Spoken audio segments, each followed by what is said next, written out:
இன்றைய நம்முடைய digital decode நிகழ்ச்சியில் பேசப்படுவது என்னவென்றால், தனித்து விடப்படுகிறதா தாவேகா, விஜயனுடைய வியூகம் என்ன என்ற தலைப்பில் பேசவிருக்கிறோம். பேசுவதற்காக நம்முடைய அரங்கில் விருந்தினர்களாக பத்திரிகையாளர் திரு சுகுணா திவாகர் அவர்கள். வணக்கம். பத்திரிகையாளர் திரு பிரம்மா அவர்கள். ஃபர்ஸ்ட் நம்ம உங்ககிட்ட இருந்து போயிடலாம்.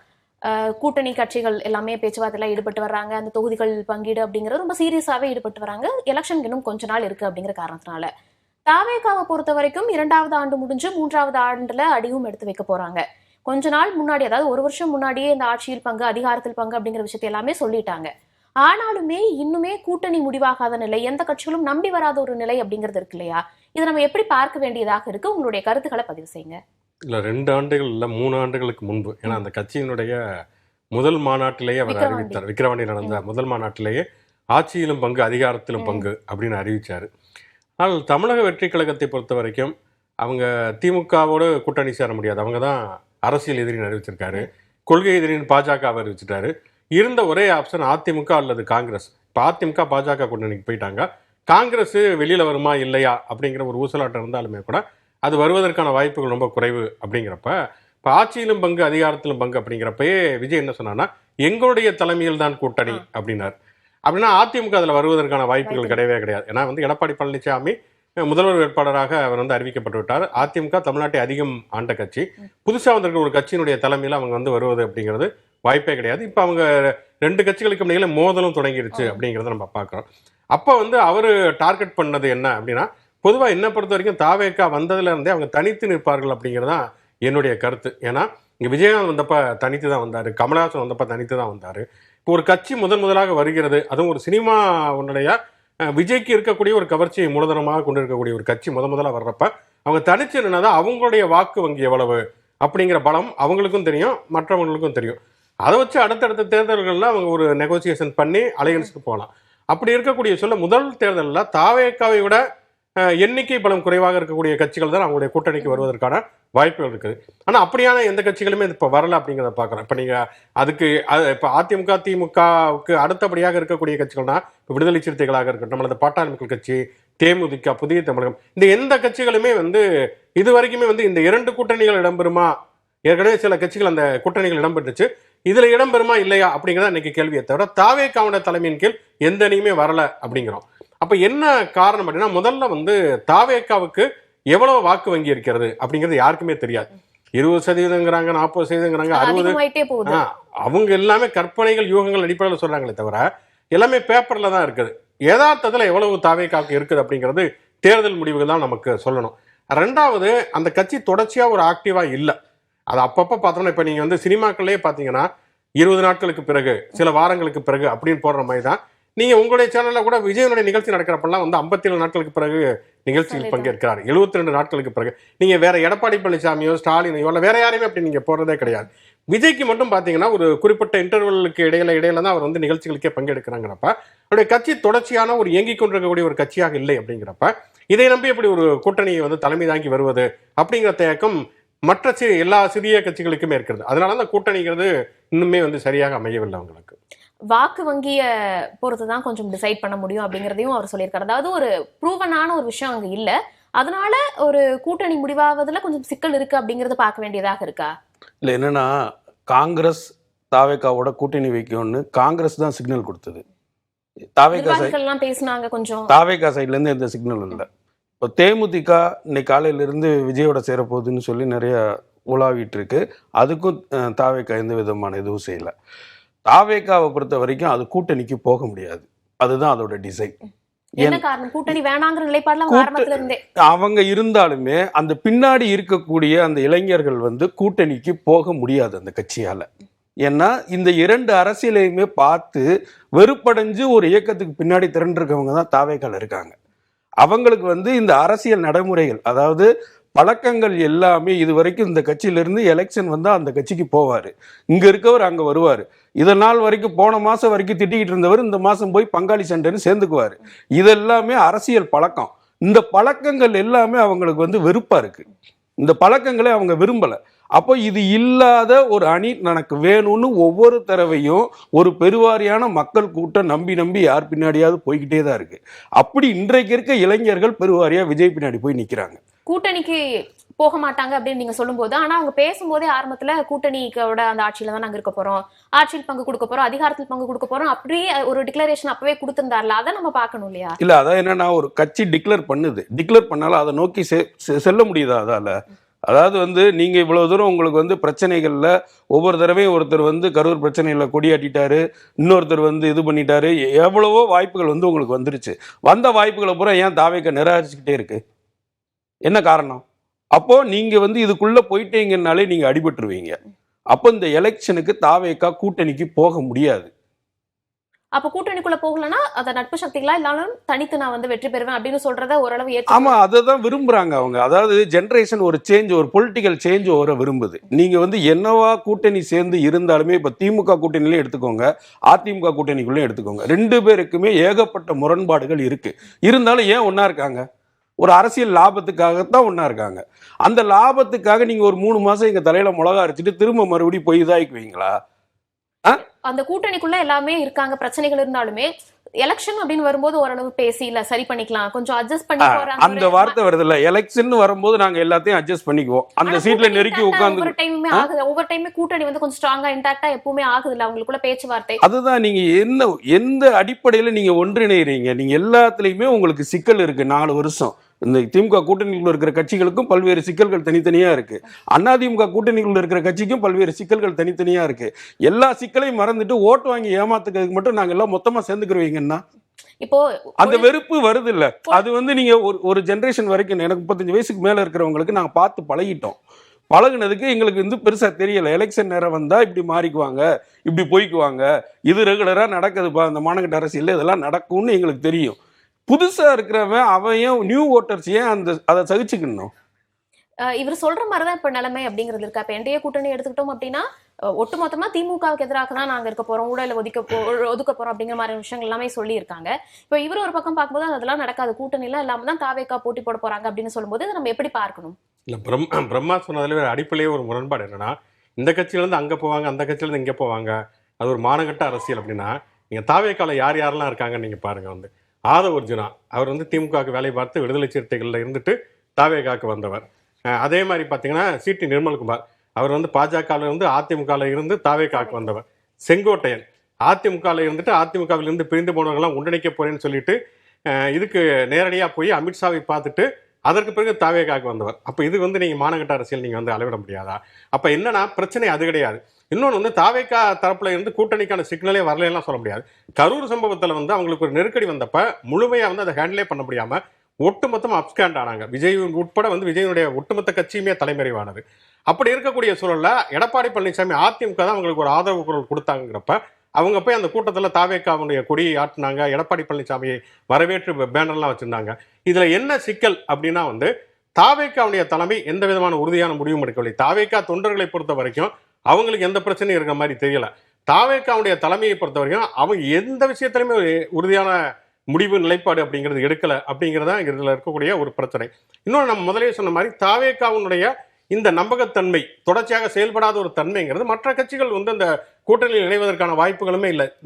அதிமுக திமுக அதற்கு அடுத்த நிலையில் இருக்கக்கூடிய கட்சிகள் கூட தாவேக்காவை நம்பல அப்படிங்கிறது இதுல இருக்கக்கூடிய ஒரு மிகப்பெரிய சிக்கல் அப்படின்னு நான் பாக்குறேன். மாற்று அரசியல் அப்படிங்கிறது இந்த முறை அது ஒர்க் அவுட் ஆகும் அப்படின்னு நினைக்கிறீங்களா? முன்னதாக மக்கள் நல கூட்டணி அப்படின்னு பார்க்கும்போது மக்கள் நல கூட்டணி மாற்று அரசியல் அப்படின்னு பண்றேன்னு சொல்லி தான் வந்திருந்தாங்க. இறுதியாக தேர்தல் நெருங்க அது கொஞ்சம் திமுக அதிமுக அப்படிங்கிற வெர்ஷனை நோக்கி போயிருச்சு. இந்த தேர்தலும் தேர்தல் நெருங்க அது கொஞ்சம் அப்படியே டைவர்ட் ஆகும்னு நினைக்கிறீங்களா? இல்ல என்னன்னா டைவர்ட் ஆகுறதுக்கு உண்டான வாய்ப்புகள் இந்த தடவை கம்மியா இருக்கிற மாதிரி தோணுது. ஏன்னா அந்த மாற்றத்தை விரும்புகிறவர்களுடைய எண்ணிக்கை இந்த தடவை ஜாஸ்தியாக இருக்கு. கடந்த முறை நீங்கள் மக்கள் நல கூட்டணியில் இருக்கும்போது கலைஞர் இருந்தார், ஜெயலலிதா இருந்தாங்க, ஒரு பெரிய தலைவர்கள் இருந்தாங்க. இந்த முறை அப்படி யாரையுமே குறிப்பிட்டு சொல்கிற அளவுக்கு பெரிய தலைவர்கள்னு எந்த கட்சியிலையுமே இல்லை. இப்போதைக்கு வந்து ஒரு சீனியர் லீடர்னா நம்ம வந்து ஸ்டாலினை மட்டும்தான் சொல்லலாமே தவிர மித்தபடி ஒரு அரசியல் ரீதியான ஒரு பெரிய மதிப்பு மிக்க தலைவர்கள்னு யாருமே கிடையாது. இன்னைக்கு களத்தில் போட்டிடுற எல்லாருமே ஒரு விதத்தில் பார்த்தா பெரிய சீனியாரிட்டி லெவல்னு இல்லாமல் எல்லாருமே ஒரே கேட்டகரியில் தான் இருக்காங்க. அப்போ இவங்களுடைய செயல்பாடும் ஒன்று போல தான் இருக்குது. இப்போ வந்து சுகுணா சொன்ன மாதிரி அவர் வந்து மௌன அரசியல் அந்த 4 வருஷம் செயல்படலை, இந்த கட்சி செயல்படாத கட்சி கூட எப்படி கூட்டணிக்கு போவாங்க அப்படின்னு சொல்லி சொல்றாப்புல இல்லை. ஆக்சுவலாக அதுவே அந்த மௌன அரசியல்ன்றதே ஒரு அரசியல் ஸ்ட்ராட்டஜி தான் அவங்களுக்கு. இப்போ அவங்க தான் பேசலையே ஒழிய தாவேகாவை பற்றி கரூர் சம்பவத்திலிருந்து இப்போ வரைக்கும் வந்து எவ்வளவு பேச்சுக்கள் எத்தனை கோணங்களில் ஒவ்வொருத்தரும் பேசியிருக்கோம். ஆனா அவர் பேசல. இப்போ ஜனநாயகம் வரும்போதே கூட எதுக்குமே பேசல. அவரு காமனா என்ன ஒரு கம்ப்ளைண்ட் வருது அப்படின்னு, அலிகேஷன்ஸ் வருது அப்படின்னா தன்னோட பிரச்சனைக்கே ஒருத்தர் வந்து குரல் கொடுக்காம இருக்காரு. காமனா ஒரு பெரிய பிரச்சனை எழும்போது எப்படி அவர் குரல் கொடுப்பாரு அப்படிங்கிற ஒரு கேள்வி எல்லாத்துக்குமே இருக்கும். இல்ல அதை வந்து அவர் பின்னாடி இருக்கிறவங்க அக்செப்ட் பண்ணிக்கிறாங்கல்ல. இப்போ அவர் 30 நாள் கழிச்சு பல கோணத்துல பேசப்பட்டதுக்கு அப்புறம் கடைசி அவர் வந்து ஒரு கோணத்துல பேசுறாரு, நான் இதுதான். அப்ப பேசும்போது அவங்க மொத்தத்தையும் வந்து அக்செப்ட் பண்ணிட்டு அது ரன் அவுட் பண்ணி எடுத்துட்டு போறதுக்கு அவங்களுக்கு அந்த இதே போதுமானதா இருக்குது. அந்த எடுத்துட்டு போற ஆட்கள் மட்டுமே இந்த வாக்கு வந்து வந்துருமா? அது வந்து அவங்களுக்கு ஸ்ட்ராங்கான ஒரு பேஸ் இல்ல. இடையில பேசினாலுமே என்ன நடக்குது, அதாவது நம்ம பேசின அரசியல் எல்லா அரசியலையுமே பார்த்துட்டோம். பொலிட்டிக்கல்ன்றது ஒரு சேஞ்ச் ஓவர் ஆயிருக்கு. அதாவது வந்து 3 மணி நேரம் 4 மணி நேரம் ஒரு நாள் முழுக்க நடந்த மாநாட்டை 20 நிமிஷத்துல முடிச்சுட்டு போறாங்க. அதாவது ரீல்ஸ் பார்க்குற தலைமுறை தான் இந்த தலைமுறைக்கு. நீங்க வந்து அடிக்கடி பேசுனீங்கனாலே கிரிஞ்சுன்னு சொல்லிடுவாங்க. அப்போ ஒரு ஜென்ரேஷனுக்கு உண்டான லீடா ஒன்று வரும்போது அது ஒரு மாற்றத்தை ஏற்படுத்திக்கிட்டு தான் வரும். இப்போ அரசியல்ல இருந்து நான் விலக போறேன், சினிமாவுக்கு விலக போறேன் அப்படின்னு சொல்லிட்டாரு. ஓகே, சினிமாவுக்கு போக வேண்டியதில்லை. அரசியல்னு வரும்போது நீங்க நிச்சயமா ஒரு பீப்புளை போய் மீட் பண்ண வேண்டியதாக இருக்கும், பிரஸ் மீட் பண்ண வேண்டியதாக இருக்கும். நிறைய மக்களோட அந்த களத்துக்கு சென்று ப்ராப்ளம் இருக்கக்கூடிய இடத்துக்கு சென்று பார்க்க வேண்டிய அந்த சூழ்நிலை அப்படிங்கிறது உருவாகும். ஆனா அந்த மாதிரி சூழ்நிலைக்கு நான் போக மாட்டேன், நான் இருக்கிற இடத்துக்கு வந்து அவங்களை மீட் பண்ணுவேன் அப்படிங்கிற மாதிரியான மனநிலை அது கண்டினியூவா ஒரு அரசியல் அவர் அதை கண்டினியூ பண்ண முடியாது. அது வந்து ரொம்ப நாளைக்கு சஸ்டெயின் பண்ணி விஜயால கொண்டு போக முடியாது. ரொம்ப நாள் கூட நம்ம எடுத்துக்க முடியாது. ஏன்னா தேர்தலே வரட்டும், பிரச்சாரம் இறங்கிதான் பண்ணி ஆகணும், ஒரு இடத்துக்கு போகணும், எல்லாத்துக்குமே பண்ணிதான் ஆகணும். தேர்தலுக்கு பிறகு இதை விட அதிகமா பண்ணி ஆகணும் இல்லையா? நீங்க உங்களை வந்து ஒரு கட்சியா எதிர்கட்சியா ஏதோ ஒன்று அங்கீகரிக்கிறாங்கன்னா அடுத்த 5 வருஷம் நீங்க அரசியல் பண்ணி தானே ஆகணும். இப்போதைக்கு ஒரு புது அரசியலுக்கு உங்க பின்னாடி ஒரு கூட்டம் நீங்க என்ன சொன்னாலும் சரின்னு கேட்கறதுக்கு வந்து நிக்கிறாங்க. அடுத்து திரும்ப லாங் டைனா கொண்டு போறதுக்கு எப்படியா இருந்தாலும் இந்த பின்னாடி நிக்கிறவர்கள் விஜய பேச வச்சிருவாங்க. நடக்க ரொம்ப நாள் வந்து இதை கொண்டு போக முடியாது. அப்ப இப்ப வந்து ட்ரையல் ஸ்டேஜ்ல இருக்காரு, கொஞ்ச நாள் போக போக பேசுவார் அப்படின்னு எடுத்துக்கலாமா? இப்ப தீவிர அரசியல்ல ஈடுபடாம ஒரு மேலோட்டமான அரசியல்லையோ இல்லைன்னா கொஞ்சம் விலகி இருந்து ஸ்மூத்தா ஹேண்டில் பண்றது அப்படிங்கிறது அரசியலுக்கு சரியா இருக்குமா? நிச்சயமாக சரியா இருக்காது. நீங்க ட்ரையல்னு சொன்னீங்க இல்லையா, அது கட்சி ஆரம்பிச்சதுல அந்த ட்ரையல் நடக்கிறது. கட்சி ஆரம்பிச்சவர் வந்து பெயரை அறிவிச்சிட்டாரு. பெயரை அறிவிச்சதுக்கு பிறகு எந்த விதமான நடவடிக்கையும் இல்லை. அப்ப கேட்கப்பட்டப்ப தாவேக்கு ஆதரவு என்ன சொன்னாங்கன்னா மாநாடு நடக்கட்டும் அப்படின்னாங்க. இப்ப மாநாடு நடந்ததுக்கு பிறகு எதுவும் நடக்கல. அதுக்கப்புறம் 2வது மாநாடு, இப்படியே ஒவ்வொரு கட்டத்திலுமே கடந்து வந்து இப்ப வந்து தேர்தலே வந்துருச்சு. அப்படி இருக்கக்கூடிய ஒரு சூழல்ல நீங்க வந்து செயல்பட, நீங்க வந்து 20-30 நிமிடங்கள்ல ரீல்ஸ் பார்க்கக்கூடிய தலைமுறை உருவாயிருச்சுங்கிறது உண்மைதான். ஆனால் நாட்டில் வந்து பிரச்சனைகள் அதனால இல்லாம போகல. இன்னைக்கு ஒண்ணும் இல்லை. இப்போ UGC ஒரு விதிமுறையை கொண்டு வந்திருக்கிறது. உயர்கல்வி நிறுவனங்கள்ல சாதிய பாகுபாடுகளை வந்து புகார் செய்வதற்காக ஒரு குழுவை கொடுக்கணும்னு சொல்லிட்டு கிட்டத்தட்ட மண்டல் கமிஷன் பரிந்துரைகளுக்கு எதிராக நடக்கக்கூடிய போராட்டங்கள் மாதிரி இப்படியான போராட்டம் நடக்குது. உச்சநீதிமன்றம் அதுக்கு இடைக்கால தடை விதிக்குதுன்னா இது ஒரு சமூக பிரச்சனை. இந்த சமூக பிரச்சனை வந்து அட்ரஸ் பண்ணாம இதை பத்தி எந்த விதமான கருத்து சொல்லப்பா. இப்ப திமுகவுடைய தலைவர் தமிழ்நாட்டின் முதல்வர் ஸ்டாலின் வந்து மோடிக்கு கடிதம் எழுதுகிறார். நீங்க UGC வந்து கொண்டு வரக்கூடிய விதிமுறை தாமதமானதுனாலும் நடைமுறைப்படுத்துவதில் உறுதியா இருக்கணும். இவர் எந்த விதமான கருத்தையுமே நீங்க சொல்லல அப்படின்னா அப்ப உங்களுடைய அரசியல் என்ன? இன்னொரு மாற்று அரசியலும் அவர் சொல்லல. அவர் வந்து சொல்லக்கூடிய எல்லா விஷயங்களும் ஏற்கனவே சொல்லப்பட்டிருக்கிற விஷயங்கள் தான். மாநில சுயாட்சியா இருக்கட்டும், அல்லது தமிழ் தேசியமா இருக்கட்டும், திராவிடமா இருக்கட்டும், கச்சத்தீவை மீட்கிறதா இருக்கட்டும், எதுவுமே அவர் புதுசா சொல்லவே இல்லை. என்ன மாற்று அரசியல் அதுல இருக்குது? இல்லை புதிய ஏதாவது மாற்று செயல் திட்டம், மாற்று வேலை திட்டம் இருக்குதா? அது ஒன்றும் கிடையாது. என்னை பொறுத்த வரைக்கும் இந்த தேக்கத்துக்கு 2 காரணங்கள் தான் மிக முக்கியமான காரணம். விஜயை பொறுத்த வரைக்கும் அவர் வந்து சினிமா மாதிரியே ஒரு அரசியல் நினைக்கிறார். இப்போ சினிமாவில் அவர் வந்து இப்போ பிரம்மாவனம் திரைப்பட இயக்கங்கள்ல இருந்தனால தெரியும், வந்து ஒரு ஹீரோ இருக்காருன்னா அவருடைய ஃபர்ஸ்ட் சாங்ல இருந்து ஷார்ட்ல இருந்து எல்லாமே வந்து அவருடைய கன்வீனியன்ட்டுக்காக தான் நடக்கும். அவர் தான் எல்லாத்தையுமே தீர்மானிப்பார். ஒரு உச்சபட்ச நடிகர். அரசியல் என்பது அப்படி அல்ல. அரசியல் என்பது நம்ம மட்டுமே தீர்மானிக்கிறதல்ல, அல்லது நம்ம வசதிக்கான ஒரு களமும் அல்ல. அது சுற்றி இருக்கிற எல்லாரும் சேர்ந்துதான் ஒரு அரசியல். அப்ப நீங்க வந்து தொடர்ச்சியாக வந்து செயல்பட்டு கொண்டே இருக்கணும். அவங்க ஒவ்வொரு நிகழ்ச்சிகளுமே பாத்தீங்கன்னா ஒரு ஆடியோ லான்ச் ஃபங்க்ஷன் மாதிரியே தொடர்ச்சியாக நடக்கிறது அப்படிங்கிற பாக்குறோம். அப்போ ஒரு ஆடியோ லான்ச் ஃபங்க்ஷன், ஒரு ஃபர்ஸ்ட் லுக் வெளியிடுவது, அதுக்கப்புறம் சின்ன கேப் விட்டு ஒரு டீசர் வெளியிடுவது, திரைப்படம் வெளியாகுது, அப்படியே தான் சின்ன சின்ன இடைவெளிகள் நடக்குது. அப்படியே இன்னமும் வந்து அவர் வந்து ஒரு சினிமா நடிகர் அப்படிங்கிறதை தாண்டி அவர் வரவில்லை அப்படிங்கிறது இதுல இருக்கக்கூடிய ஒரு மிகப்பெரிய பிரச்சனை. கிளைமாக்ஸ் எப்படி இருக்குன்னு எதிர்பார்க்கலாம் சார். இப்போ ஆமா, படத்தினுடைய கிளைமாக்ஸ் முக்கியம் இல்லையா? இல்ல படமே வெளியில வரணுமே, ஜனநாயக படமே வெளியில வரலையே, முதல்ல அந்த படத்துக்கான கிளைமாக்ஸ் நமக்கு தெரியணும்ல. நீங்க சினிமாக்குள்ள அவ்வளவு பஞ்ச டைலாக் பேசிட்டு ஒரு சினிமா ஹீரோ தன்னுடைய சினிமாக்கு பிரச்சனை வர்றப்ப வந்து அவர் மௌனமா இருக்கிறாரு, அந்த மௌனமே ஒரு அரசியல் அப்படின்னா ஆன்மீகம் தத்துவத்தை நீங்க சொல்லலாம். அவர் மௌனத்துக்கு 1000 அர்த்தங்கள் நிற்கிறது. இப்ப ரஜினி வந்து அரசியலுக்கு வரமாட்டாங்க. நாங்களும் பத்திரிகை வந்தப்ப ஒவ்வொரு வருஷம் டிசம்பர்லயும் கவர் ஸ்டோரி போடுவோம். இந்த வருஷம் ரஜினி வர்றாரு, அவர் பேசவே மாட்டாரு, அவர் வந்து பிரஸ் மீட்ல சிரிப்பாரு, அந்த சிரிப்புக்கு பின்னால் 1000 அர்த்தங்கள் இருக்கிறது அப்படிலாம் எழுதுவோம். கடைசி வரைக்கும் அவர் வரவே இல்லை, அது வேற விஷயம். ஆனால் ஒருத்தர் வந்துட்டார், களத்துக்குள்ள வந்துட்டார், கட்சியை ஆரம்பிச்சுட்டாரு, நிர்வாகிகளை அறிவிச்சுட்டாருங்கிறப்ப நீங்க அரசியல் பண்ண அப்பவும் நீங்க மௌனத்துல வந்து அர்த்தத்தை தேடிக்கிட்டே இருந்தீங்கன்னா மக்களும் மௌனமாவே நின்ட்டாங்கன்னு வச்சுக்கோங்க. வந்து அதுக்கப்புறமேல வந்து ஒட்டுமொத்தமா நீங்க இந்த மௌனத்தில் இருக்கக்கூடிய ஒரு ஆழ்ந்த நிசப்தத்துக்குள்ளதான் உங்களுடைய அரசியல் எதிர்காலம் போக வேண்டிய ஒரு சூழல் வரும். அரசியல் வரப்ப மௌனம் எல்லாம் செட் ஆகாது, பேசிதான் ஆகணும் அப்படின்னு அவர் சொல்றாரு. அதே போல இப்ப சரி 2026ல நம்ம முதல் முறையா எலெக்ஷனை சந்திக்க போறோம். இந்த எலெக்ஷன் வந்து ஒரு டெஸ்ட் மேட்ச் மாதிரி கொஞ்சம் நம்ம ட்ரை பண்ணுவோம். ஓட் பேங்க் எல்லாம் எவ்வளவு இருக்கு அப்படின்னு தெரிஞ்சுக்கிட்டு அடுத்த எலெக்ஷன் இன்னும் ஃபோக்கஸ் பண்ணலாம் அப்படிங்கிற மாதிரியான ஒரு நிலைப்பாடு ஒரு வேளை தாவேகா கிட்ட இருக்கா? இந்த எலெக்ஷனை பொறுத்த வரைக்கும் நீங்க எடுத்துக்கிட்டீங்கன்னா வெற்றி யார் தோல்வி யாருன்றதை தீர்மானிக்க போறது தாவேகாவா இருக்க போகுது. ஏன்னா ஒரு பெர்சன்டேஜ் ஓட்டுனாலுமே அந்த பெர்சன்டேஜ் ஓட்டு வராததுனால பல்வேறு கட்சிகள் தோல்வியை தழுவுது. ஒரு தொகுதியில் வந்து 2000 ஓட்டில் தோத்தவங்களும் இருக்காங்க. அப்போ வந்து ஒரு ஓட்டுமே தேர்தலை பொறுத்த வரைக்கும் ரொம்ப முக்கியமானது தான். இந்த தேர்தலை பொறுத்த வரைக்கும் தாவேகா ஒரு முக்கியமான கேம் பிளேயாக இருக்கும். அதில் வந்து மாற்று கருத்தே இல்லை. என்னென்னா இவ்வளவு பெரிய மக்கள் கூட்டம், அதாவது வந்து ஒரு இளைஞர்கள் புதுசாக அரசியலுக்குள்ளே இந்த ஜென்ரேஷன் வர்றது காரணமே விஜய் தான். விஜய் வரலைன்னா இந்த ஜென்ரேஷன் அரசியலுக்குள்ளே வந்திருக்குமான்றதே சந்தேகம் தான் நமக்கு. அப்போ நீங்கள் வந்து அது 1000 குறைபாடுகளோடு இருந்தாலும், அது பேசவே செய்யலைனாலும், அவர் எதுக்குமே குரல் கொடுக்கலைனாலும் பரவாயில்ல, நாங்கள் அவர் பின்னாடி நிற்கிறோம் அப்படின்னு ஒரு கூட்டம் போய் நிற்குது. இல்லை நிற்குது, அது நிற்குது. அது நீங்கள் வந்து எமோஷனலாக திரண்ட கூட்டம் தான், அது கருத்தியல் ரீதியாக திரண்ட கூட்டம் கிடையாது. நீங்கள் கருத்தியல் ரீதியாக திரள்ற கூட்டத்திட்ட இந்த கேள்வியெல்லாம் வைக்கலாம். நீங்கள் எம்ஜிஆர் பின்னாடி ஏன் கூட்டமாக போய் சேர்ந்தாங்கன்றதுக்கு உங்களுக்கு காரணம் சொல்ல முடியுமா? ஏன் கலைஞர் பின்னாடி கூட்டமாக போய் சேர்ந்தாங்கன்றதுக்கு காரணம் சொல்லலாம். ஏன் சீமான் பின்னாடி கூட்டமாக போய் சேர்றாங்கன்றதுக்கு காரணம் சொல்லலாம். விஜய் பின்னாடி ஏன் கூட்டமாக போய் சேர்றாங்கன்றதுக்கு காரணம் சொல்ல முடியாது. ஏன்னா அது ஒரு திரை நடிகர் மேலே வரக்கூடிய ஒரு எமோஷனல் அட்டாச்மெண்ட்டு. அவர் திரையில் பார்க்குறோம், அவர் எல்லாமே திரையில் செய்கிறாரு, திரையில் வந்து லவ் பண்ணுறாரு, லவ் பண்ணால் நான் லவ் பண்ணுற மாதிரி நினச்சிக்கிறேன், திரையில் ஃபைட் பண்ணுறாரு, நான் ஃபைட் பண்ணுற மாதிரி நினச்சிக்கிறேன், இவர் வந்து நல்லது செஞ்சால் அது எனக்கும் செய்வார் அப்படின்னு அந்த எமோஷனல் பாண்டிங்கை அப்படியே பொலிட்டிக்கலுக்கு தூக்கி கொண்டு வந்து நான் வச்சுட்டேன். சினிமாலேருந்து அப்படியே திரையிலேருந்து தரையில் தூக்கி வச்சுட்டேன். இப்போ நீங்கள் பேசலைனாலுமே எனக்கு பிரச்சனை இல்லை, நான் ரசிக்கிறேன். நான் வந்து நீங்கள் உங்கள் பிரச்சனையை நான் என் பிரச்சனையை டீல் பண்ணிக்குவேன். உங்களுக்கு ஜனநாயகனுக்கு யார் ப்ரெஷர் பண்ணுறான்றது விஜய் இது வரைக்கும் சொல்லலை. ஆனால் விஜய் ரசிகர் பூரா எல்லாமே சோஷியல் மீடியாவில் சொல்லிக்கிட்டே தானே இருக்காங்க, திரும்ப சொல்லிக்கிட்டே இருக்காங்க. அப்போ நீங்கள் ஒவ்வொரு இஷ்யூலையுமே அவங்க ஒரு ஸ்டாண்ட் எடுத்து கட்சியை ரன் பண்ணி கொண்டு போய்கிட்டே தான் இருக்காங்க. விஜய் தான் மௌனமாக இருக்காரு. பின்னாடி இருக்கு அந்த ஒரு புது தலைமுறை அரசியலுக்குள்ள வந்திருக்கு. அந்த தலைமுறை அது எப்படி அது ஏத்திருக்க அரசியல் சரியானதா தவறானதான்றத அவங்க அரசியல் வேறு வழி இல்லை, இந்த தேர்தல் நடைமுறைக்குள்ள வந்துதான் ஆகணும். வந்தாகும்போது இது சரியா தவறான அவங்க தேர்தலில் பரிசோதித்து பார்த்துக்கிறதுக்கான ஒரு தேர்தல் தான் இது. மௌனம் வந்து அந்த தேர்தலுக்கு முன்னாடி கொஞ்சம் ரிலீஸ் ஆகலைனாலுமே பிரச்சனை இல்லைன்ற. ஏன்னா விஜய் தான் மௌனமா இருக்காரு. விஜயை சுத்தி இருக்கிறவங்க எல்லாருமே பேசிக்கிட்டே தான் இருக்காங்க. தொடர்ந்து அவங்க அந்த அரசியலை தூக்கிட்டு போய்கிட்டே தான் இருக்க போறாங்க. விஜய் மௌனமா இருந்தாருன்னா விஜய் தூக்கி ஓரமா வச்சுட்டு அவங்க அடுத்த எங்க அந்த பேசுறதுக்கு இப்பதானே பழகுறான் அரசியலை. பழகி வரும்போது அவனுக்கு ஒண்ணு தோணும் இல்ல, ஆமா இதுக்கு சொல்லணும் இல்ல, இப்ப இவர் சொன்ன யூஜிசிக்கு நம்ம சொல்லணும் இல்ல, பேசணும்ல, வைக்கலன்னு சொல்லும் போது அடுத்து யாராவது பேசுறவங்க பின்னாடி அடுத்த கட்டத்துக்கு போவாங்கல்ல. அப்ப விஜயே பேசினாருன்னா விஜய் பின்னாடியே கூட நிப்பாங்கல்ல.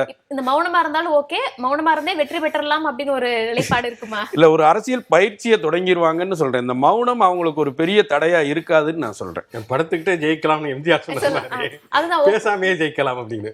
ஒவ்வொரு முறையுமே விஜய் பத்தி பேசும்போது எம்ஜிஆர் அவர்களோட ஒப்பிட்டு விஜய் அவர்களை பேசுற அந்த இருக்கு. அந்த ஒப்பீட்டை நம்ம எப்படி பார்க்கணும்?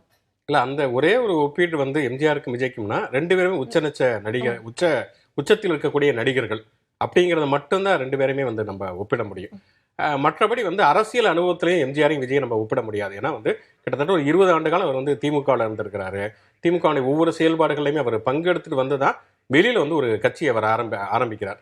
விஜய் அப்படி கிடையாது. விஜய் வந்து இப்போ அவருக்கு வந்து ஐடியாலஜி இருக்கா இல்லையா அப்படிங்கிறத தாண்டி அவர் ஒரு 5 கருத்தியல் தலைவர்கள், கொள்கை தலைவர்கள் அப்படின்னு ஒருத்தர் அறிவிச்சிருக்கார். அது எப்போ அறிவிக்கிறார்? கட்சி ஆரம்பிக்கிறப்ப தான் அவர் அறிவிக்கிறார்.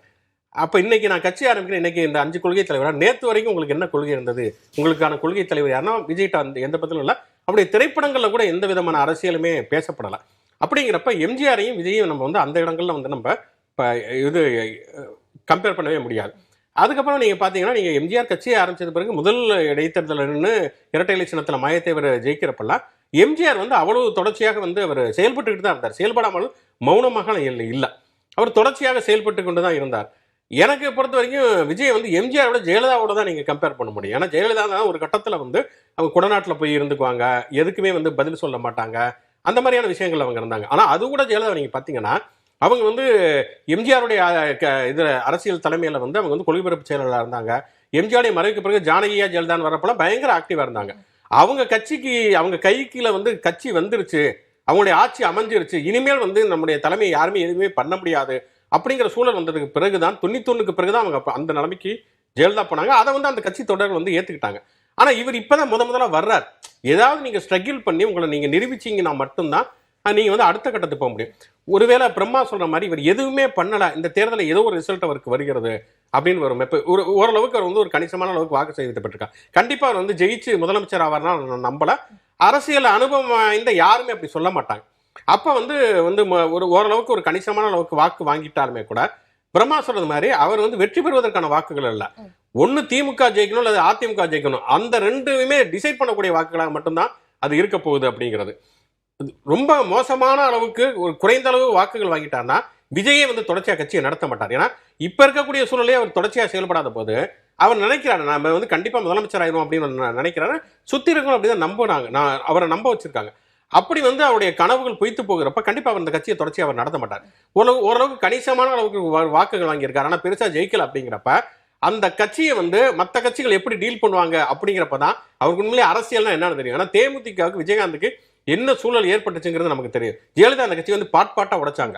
அந்த கட்சியில வெற்றி பெற்ற எம்எல்ஏக்கள்லாம் வந்து தொகுதி பிரச்சனைக்காக மக்களை சந்திக்க இவர் முதலவை சந்திக்க போகணும்னு வரிசையா போனாங்க. அதிமுகவா இருக்கட்டும், திமுகவா இருக்கட்டும், பிஜேபியா இருக்கட்டும், எல்லா கட்சிகளும் அதை முயற்சி பண்ணுவாங்க.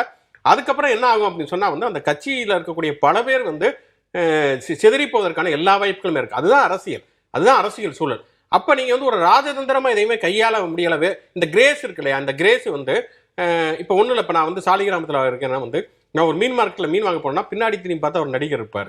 வாக்கிங் போனா ஒரு 3 நடிகரை பார்க்கலாம். இப்ப எங்க ஊருக்கு அப்ப எங்க சாலிகிராமத்துல வந்து ஒரு வடபள்ளியில வந்து ஒரு நடிகரை பார்க்கறது பெரிய விஷயம் கிடையாது. 10 பேர் கூட்டமா கூடியெல்லாம் நிக்கவே மாட்டாங்க.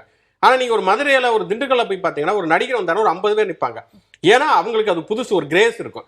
நார்மலைஸ் ஆயிடும். நாங்க தொடர்ச்சியா வந்து நடிகர்களை பாக்குறப்ப, பத்திரிகையாளர்கள் தொடர்ச்சியா நம்ம வந்து அரசியல் பிரபலங்களையும் சினிமா நடிகர்களும் பாக்குறப்ப அது நமக்கு ஒரு பெரிய விஷயமே இல்லை. விஜய் தொடர்ச்சியா வந்து கூட்டங்கள்ல வர ஆரம்பிக்கிற, தொடர்ச்சியா செயல்பட ஆரம்பிக்கிறான்னா அந்த கிரேஸ் கொஞ்சம் கொஞ்சமா குறைஞ்சு நார்மலைஸ் ஆயிடும். அதுக்கப்புறம் விஜயனுடைய அரசியலுடைய நிலைத்தன்மை என்ன, அவருடைய கேப்பபிலிட்டி என்ன அப்படிங்கிறது மட்டும் தான் அங்க நிற்கும். ஆனா அவர் அந்த கிரேஸை தக்க வைக்கணும்னு தொடர்ச்சி அவர் நினைக்கிறார். அது வந்து ஒரு சினிமாவுக்கு ஓட வைக்கிறதுக்கான ஒரு விஷயமாக இருக்குமே தவிர அரசியல்ல தொடர்ச்சியா இருக்காது. நீங்க வந்து அதை நார்மலைஸ் பண்ணி அதை வந்து ஒரு அரசியல் சக்தியாக, அரசியல் ஆற்றலாக மாற்றலாம் அப்படின்னா அது ரொம்ப ரொம்ப தேங்கி போயிடும். அந்த தொண்டர்களுக்கே ஒரு கூட்டம் நடத்துறது எப்படின்னு தெரியாது. ஒன்றும் இல்லை, எலெக்ஷன் அப்படிங்கிறது வெறுமனே ஓட்டு போடுறது மட்டும் இல்லை, பூத்துல போய் உட்காந்து வேலை பார்க்கறது உட்பட எல்லாமே தேர்தல் வரி. 68,000 பூத் ஏஜென்ட்டை போட்டு நீங்க வந்து தேர்தலை பார்க்கணும். ஒருத்தர் வேலை பார்க்குறவர் பெங்களூர் போயிருப்பார், அவரை கூட்டிட்டு வந்து ஓட்டு போட வைக்கிறதுல வந்து அவ்வளவு விஷயங்கள் இருக்கணும். உங்களுக்கு வந்து வாக்காளர் பட்டியலில் ஒரு பேர் இருக்கா இல்லையா, எஸ்ஆர் ஃபார்ம்ல இருப்பா, இவ்வளவு வேலைகளை பண்ணணும்னா நீங்க தொடர்ச்சியா அவங்க வந்து அரசியல் வந்து பழக்கப்படுத்தணும். விஜயும் அரசியல் பண்ண மாட்டாரு, தன்னுடைய தொண்டர்களையும் அரசியல் பழக்கப்படுத்த மாட்டாருன்னு சொன்னா சரி ஓகே, விஜய்க்காக விஜயனுடைய தொண்டர்கள் ஓட்டு போறாங்கன்னு வச்சுக்கோமே, மத்தவங்க ஓட்டு போடணுமே. அது இவர் மௌனமா இருப்பாரு, எனக்கு அவரை பிடிக்கும், நான் ஓட்டு போடுறேன். மௌனமே கொஞ்சம் செலக்டிவாவும் நம்ம எடுத்து பார்க்க வேண்டியதா இருக்கு. சில விஷயங்களுக்கு செலக்டிவா வந்தவர் அறிக்கை விடுறாரு, குரல் கொடுக்குறாரு அப்படிங்கிற அந்த டேர்ம்லயே எடுத்துக்கிட்டாலுமே நேத்தெல்லாம் சமூக சீரியடா இருக்கு, சட்டம் ஒழுங்கு சரியில்லை அப்படிங்கிற மாதிரி விஷயத்தை எல்லாமே சொல்றாரு. ஆனா எல்லா பிரச்சனைக்கும் அப்படி அவர் சொல்றது இல்ல, செலக்டிவான சிலதுக்கு மட்டும் தான் எடுக்கிறாரு. இப்ப இதுலயே பாத்தீங்கன்னா ஜனநாயகன் பிரஷர் யார் கொடுக்குறான்னு விஜய் பேசல, தாவேகா தொண்டர்கள் பேசுறாங்க அப்படிங்கிறீங்க இல்லையா. தாவேகா தொண்டர்கள் என்ன பேசுறாங்க, ஜனநாயகன் படத்துக்கான பிரஷரை யார் கொடுக்குறாங்கன்னு பேசுறாங்க, பாஜக கொடுக்குறாங்க அப்படின்னு பேசல, திமுக கொடுக்குன்னு அவங்க பேசிட்டு இருக்காங்க, தாவேக்கோட ஆதரவாளர்கள் தொடர்ச்சியா பேசிட்டு இருக்காங்க. அப்ப நீங்க வந்து தவறா வழி நடத்துறீங்க, நீங்க தப்பான ஒரு நம்பிக்கையில நீங்க வந்து வழி நடத்துறீங்க. நீங்க வந்து அதை வந்து வெளிப்படையா எதிர்க்காம, இன்னொன்னு விஜய் மட்டுமே அதுல மௌனமா இல்லைங்க. நீங்க இப்ப கரூர் சம்பவம் நடக்குதுன்னா கரூர் சம்பவத்துல விஜய் வந்து அந்த இடத்துக்கு போக முடியாதுங்கிறது என்னால புரிஞ்சுக்க முடியுது. ஒரு அசம்பாவிதம் நடந்துருச்சு, ஒரு எமோஷனலான இடம், தப்பா கூட ஏதாவது நடந்தாலும் விஜய் அதனால புரிஞ்சுக்க முடியுது. ஆனால் ஆதவ் அர்ஜுனாவோ, புஷி ஆனந்தோ, ராஜ்மோகன் யாருமே அங்க போகல. ஒட்டுமொத்த கட்சியுமே தலைவர் ஆயிடுச்சு. ஒரு 15 நாட்கள் வந்து தாவேக்காவுடைய ஆதரவாளர்கள் சொல்லப்படுற ஒருத்தர் கூட தொலைக்காட்சிவாதங்களை பங்கு பெறவே இல்லை. ஒரு கட்சி ஒட்டுமொத்தமா தலைமறைவாக இருக்குல்ல. ஒரு கம்யூனிஸ்ட் கட்சியை தடை செய்கிறப்ப அவங்க தலைமறைவாக இருக்கக்கூடியது புரட்சிகர இயக்கம்ங்கிறது வேற. ஆனா இவங்க வந்து எந்த பிரச்சனையுமே நீங்க ஃபேஸ் பண்ணலைன்னா, நீங்க அந்த பிரச்சனைகளை சந்திக்காத அரசியல் வந்து ஒரு அரசியல் இயக்கம், நீங்க ஏதாவது ஒரு அரசியல் இயக்கத்தை சொல்லுங்க. நீங்க RSS இருக்கட்டும், திராவிட கழகமா இருக்கட்டும், கலைஞரா இருக்கட்டும், வைகோவா இருக்கட்டும், ஜெயலலிதாவா இருக்கட்டும், எல்லாருமே வந்து இந்த பிரச்சனைகளை எதிர்கொண்டு அதெல்லாம் வந்து உங்களுக்கான ஒரு அரசியல் பயிற்சி. இதெல்லாம் நீங்க வந்து எதிர்கொண்டு எப்படி இந்த சூழலை வந்து சமாளிக்கிறீங்க அப்படிங்கிறதா உங்களுடைய அரசியல் எதிர்காலத்தை தீர்மானிக்க போகுது. ஒட்டுமொத்தமா ஒரு கட்சி எப்பயுமே வந்து அப்ஸ்காண்டிங்கா இருக்கும், நீங்க எப்பயுமே மௌனமா இருப்பீங்க அப்படின்னா அது வந்து கொஞ்ச நாள் அந்த கவர்ச்சி இருக்குமே தவிர அது வந்து நீண்ட காலம் வந்து நீடிக்கவே நீடிக்காது. இப்போ மௌனம்லாம் எல்லாம் கலைச்சுதான் ஆகணும் அப்படின்னு சொல்லியிருக்காரு. அதிமுகவை பொறுத்த வரைக்கும் இவ்வளவு நாள் ரொம்ப இன்டென்ஸா வந்து அட்டாக் பண்ணாம டிவிகேவை ஒரு அளவு நார்மலான ஒரு டோன்ல போயிட்டு இருந்தாங்க. இப்போ நீங்க கடந்த சில தினங்களுக்கு முன்னாடி பார்த்திருப்பீங்க, பயங்கரமா இறங்கி கடும் தாக்கு தான் பண்ணியிருக்காங்கன்னு சொல்லணும். ஐடிவிங்ல இருந்து அறிக்கையெல்லாம் வெளியிடுறாங்க, 41 நாள் நீங்க எங்க போனீங்க, அப்புறம் இந்த பிளாக்ல டிக்கெட் அப்படிங்கிற மாதிரியான பயங்கரமான விமர்சனத்தை எல்லாம் முன்வைக்கும் போது இதையும் நம்ம எதிர்கொள்ள வேண்டியதாக இருக்கு அப்படிங்கிறத தாவேக்கா கவனிக்கணும். இல்லை இந்த ஒரு விமர்சனம் இல்லைன்னா குற்றச்சாட்டுகளை தாவேக்கா எப்படி கையாளும்? அதாவது என்னன்னா, இன்னைக்கு தாவேக்கா தோன்றதுக்கு காரணமே அதிமுக தான். தாவேக்கா தோன்றது என்னன்னா, கடந்த 4 வருடமா எதிர்கட்சியா அதிமுக செயல்படாததுடைய தோல்வியின் விளைவு தான் இன்னைக்கு தாவேக்கா பின்னாடி போய் இவ்வளவு இளைஞர்கள் நிக்கிறது காரணம். அதாவது வந்து ஆளுங்கட்சியை விட ஒரு ஜனநாயகத்தில் வந்து ரொம்ப முக்கியமானது எதிர்கட்சி. இந்த எதிர்கட்சி இந்த 4 வருஷம் என்ன செஞ்சுக்கிட்டு இருக்குன்னு பார்த்தீங்கன்னா, அவங்க கட்சிக்குள்ள யார் தலைவர்ன்ற சண்டை தான் நடந்திருக்கு. அதாவது எலெக்ஷனுக்கு 2 மாதத்துக்கு முன்னக்கிட்டி தான் அந்த எதிர்கட்சியாக எப்படி செயல்படலான்ற சிந்தனைக்கே வந்திருக்கு. வந்தால் இன்னொரு 1 மாதத்தில் எலெக்ஷன் வரப்போகுது. அப்போது ஒரு எதிர்கட்சியினுடைய தோல்வி, அந்த தனக்கு ஒவ்வொரு விஷயத்திலையும் எதிர்த்து குரல் கொடுக்க யாருமே இல்லைன்றதுனால ஏற்படக்கூடிய வெற்றிடத்தை தான் தாவேக்கா நிரப்பது கொண்டு வந்து. அதாவது வந்து திமுக ரீதியாக கருத்தியல் ரீதியான மாற்றா தாவேக்கான்னு கேட்டிங்கன்னா கிடையாது. ஆனால் ஆட்சியில் ஏற்பட்டிருக்க அதிருப்திக்கான மாற்றா தாவேக்காவை மக்கள் நினைக்கிறாங்க, இந்த ஜென்ரேஷன் நினைக்குது. அப்போது நீங்கள் வந்து அதிமுக திடீர்னு இன்னைக்கு வந்து தாவேக்காவை அட்டாக் பண்ணுறது, இது வரைக்கும் வந்து நாங்களும் எல்லாம் ஒன்று தான், கூட்டணிக்கு முடிஞ்ச அளவுக்கு முயற்சிப்போம், கூட்டணிக்கு வரலைன்னா அட்டாக் பண்ணுவோன்ற மோடில் அட்டாக் பண்ண போகிறது, இது எல்லாமே வந்து தேர்தலுக்காக செய்யக்கூடிய விஷயங்கள் தான். இது வரைக்கும் வந்து அதிமுகவோட கூட்டணிக்கு போகிறோன்னு எங்கேயும் தாவேக்கா சொல்லலை இல்லையா? அப்படிங்கும்போது நீங்கள் ஒரு புதுசாக வரக்கூடிய ஒரு கட்சியை நம்ம உள்ளே இழுத்துக்கிட்டோம்னா நமக்கு இருக்கக்கூடிய அந்த -% கால்குலேட் பண்ணிக்கலான்ற ஒரு எண்ணத்தில் அதிமுக வந்து இந்த விஷயத்தை முன்னெடுக்கிறதே தவிர, மற்றபடி இதுக்குள்ள ஒரு இன்னைக்கு கூட செல்லூர் ராஜ் கூட திரும்ப சொல்லியிருக்காரு இல்லையா? சகோதரர் சொல்லியிருக்காரு. அப்புறம் வந்து நடிகர் வந்து அரசாள முடியாதுன்னு செல்லூர் ராஜ் சொல்றாரு. இதே செல்லூர் ராஜ் தான் வந்து உலகம் சற்று வாலிபனுக்கு கொடியை தூக்கிட்டு படம் பார்க்க போயிருப்பாரு இல்லையா? அவருக்கு நடிகர்கள் அரசாள முடியாதுன்னு எத்தனை வருஷம் கழிச்சு தெரிஞ்சிருக்கு. அப்போ அன்னைக்கு போன செல்லூர் ராஜ் தானே இன்னைக்கு தாவேக்காக்குள்ள இருக்கிறவங்க. எப்படி வந்து எம்ஜிஆர் பின்னாடி திரண்டவர்கள் அதிமுகவின்ற ஒரு கட்சியை வந்து வலுப்படுத்தி கொண்டு வந்து சேர்த்தாங்களோ, அதே போல தாவேக்கா பின்னாடியும் ஒரு கூட்டம் இருக்குது. இது சென்றடையுமா இல்ல ஆகாதான்றதை நம்ம அந்த தேர்தல் முடிவுல பார்த்து தெரிஞ்சுக்க போறோம் இல்லையா? அதிமுக சரியான எதிர்கட்சியா செயல்படல அப்படிங்கிற ஒரு இடத்தை, அந்த வெற்றிடத்தை ஃபில் பண்றதாக பாவித்து தாவேக்கா வர்றாங்க அப்படின்னு எடுத்துக்கிட்டோம்னா, தாவேக்கா தன்னை எதிர்கட்சியாக நினைச்சிருக்காங்க அப்படின்னா சரியான ஒரு எதிர்ப்பையோ இல்லைன்னா குரலையோ பதிவு செஞ்சிருக்காங்களா? அந்த வெற்றிடத்தை தாவேக்கா நிரப்பி இருக்காங்களா? அதாவது நிரப்பவே இல்லை, தாவேக்காவும் பேசவே இல்லை. ஆனா என்னன்னா, தாவேக்கா நிரப்புன்னு நம்புறாங்க. புரியுதா? நீங்க அதாவது கடந்த முறை அதிமுக ஆட்சியில இப்படி ஒரு ஆப்போசிட்டான எண்ணம் தோணவே இல்லை. ஏன்னா திமுக மிகச்சிறந்த எதிர்கட்சியா செயல்பட்டுச்சு. அப்போ ஒரு பிரச்சனைக்கும் உடனே ரோட்ல இறங்கி நிற்பாங்க, போராட்டம் அது இதுன்னு தொடர்ந்து மக்கள் பிரச்சனைக்கு அட்ரஸ் பண்ணிக்கிட்டே இருந்தாங்க. இந்த 4 வருடத்துல அதிமுக மக்கள் பிரச்சனைக்கு பண்ண அட்ரஸ் என்ன இருக்கு? பெரிய அட்ரஸ். ஏன்னா அவங்க பிரச்சனையே அவங்களுக்கு நிறைய இருந்தது. கோர்ட்டுக்கு போனது, உள்ள இருந்து கட்சியை யார் கைப்பற்றுறது, என்ன ஏது, இந்த பிரச்சனையிலே பாதி நாள் ஓடிடுச்சு அவங்களுக்கு. அப்போ அந்த இயல்பாவே அது எழுந்தானே. இப்ப நமக்கு யாருமே இல்லையா அப்ப கேள்வி கேட்கன்னு? அப்போ ஒரு நடிகர் வரும்போது ஆட்டோமேட்டிக்கா அவர் பின்னாடி போகத்தானே செய்வாங்க. அப்போ இவர் நமக்கு எல்லாமே செய்வாரு. இப்ப நீங்க ஆக்சுவலா களம் எப்படி இருந்திருக்கணும்? திமுக இல்லைன்னா அதிமுக.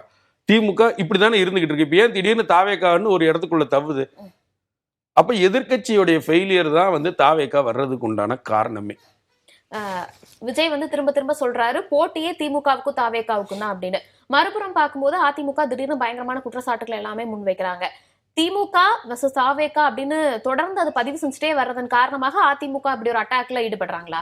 இல்ல அதிமுக ஒரு எதிர்க்கட்சியாக செயல்படலைங்கிறது உண்மைதான். அதிமுக வந்து ஒரு வீரியமிக்க எதிர்க்கட்சியாக செயல்படல அப்படிங்கிறது. இன்னொன்னு பார்த்தோம்னா, நீங்க வந்து ஒரு கட்சியினுடைய தலைவர்கள் மறைந்ததுக்கு பிறகு, அந்த கட்சி என்ன ஆகுங்கிற கேள்விகள் ஒவ்வொரு காலத்திலுமே இருந்திருக்கும். அண்ணா இருந்தப்ப திமுகவுக்கு இருந்தது.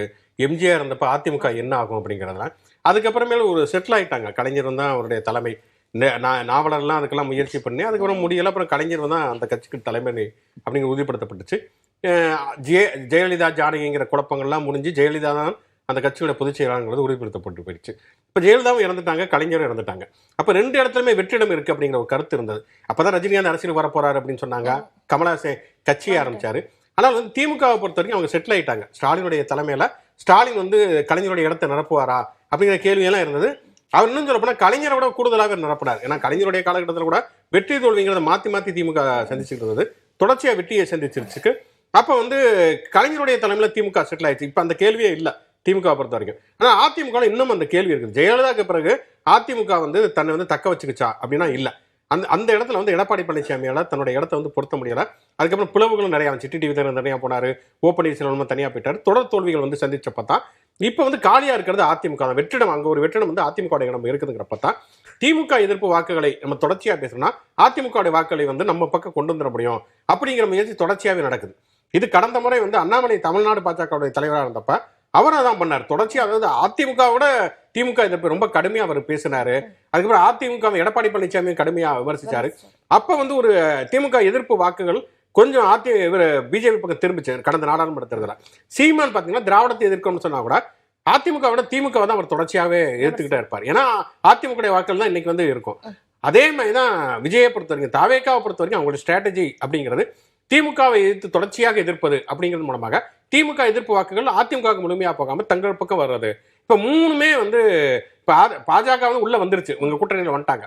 பட் நாம் தமிழராக இருக்கட்டும், தாவேக்காவாக இருக்கட்டும், 2 பேருடைய குறி இலக்கு அப்படிங்கிறதே வந்து திமுக எதிர்ப்பு வாக்குகள், அதிமுக வாக்குகள். ஒன்னு அதிமுக வாக்குகள், இன்னொன்னு திமுக வேணாம் அதிமுக வேணாம் அப்படின்னு ஒரு 15% வாக்குகள் இருக்குது.